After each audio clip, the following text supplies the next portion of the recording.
April 16, 1941. Dear Margie. Thanks, darling, for the prompt letter. I didn't expect one so soon, so you see it was a pleasant surprise.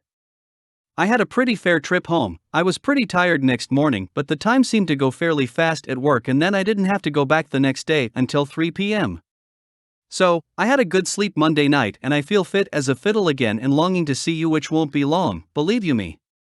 Got a letter from home yesterday informing me that Gil and Enid are to be married this September. By golly, what's the matter with me letting my kid brother beat me to the altar?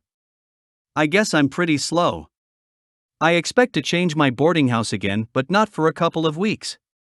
Some people Len knows are fitting out a place at the beach, so we expect to go there as soon as things are ready. It will be much better living out of the town. The idea of the lake nearby is enough for me.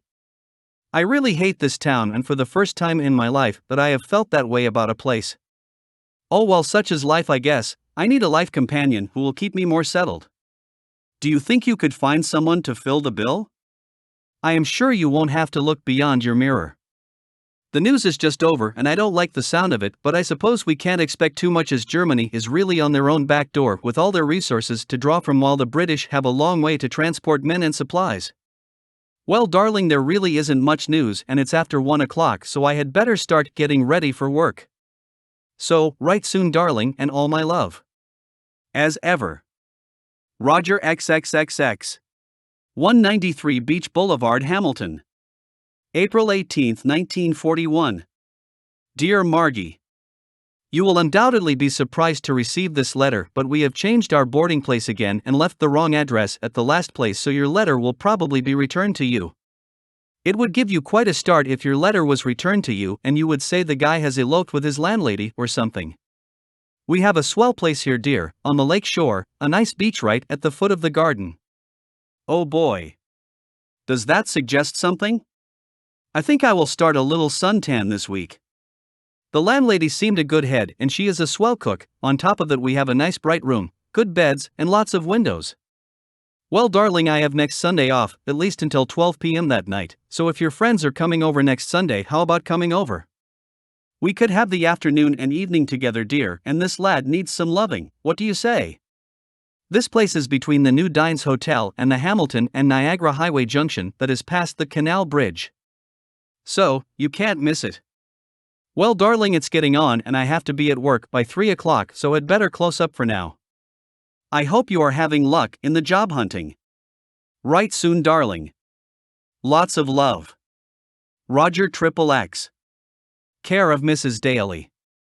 193 Beach Boulevard, Hamilton, Ontario. 293 Beach Boulevard, Hamilton, Ontario. May 1, 1941. Dear Margie. Just a short note, dear, to let you know that I am still alive and kicking. I have been changed onto day shift and hope to stay there for a week or two. I would have written sooner, dear, but was undecided as to plans for the weekend. However, that has been decided for me. My uncle, or rather great-uncle, died this afternoon, and the funeral is Sunday of all days. They have asked Len and I to drive their cars for them. So, you see, my dear, this is one time that I have a concrete explanation or excuse.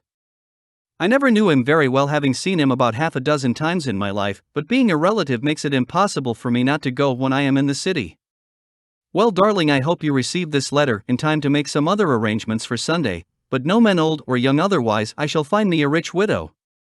It really has been a swell week, weather I mean, and living at the beach has its good points, lots of fresh air and quite cool in the evenings. I like the boarding house better every day. Len and I get cake and grape wine when we come home from work each day. We are a little favored, as the rest of the men never see the wine cellar. Well, darling, I am going over to the funeral parlor this evening with my cousins. They will see their dad for the first time, and I can't say that I am looking forward to going. I hope you can read my writing, Margie. I know it's pretty bad at its best, but my hands are a little swollen due to working around hot steam and they just won't function as I want them to. Write soon, dearest, I love you. As ever. Roger XXXX.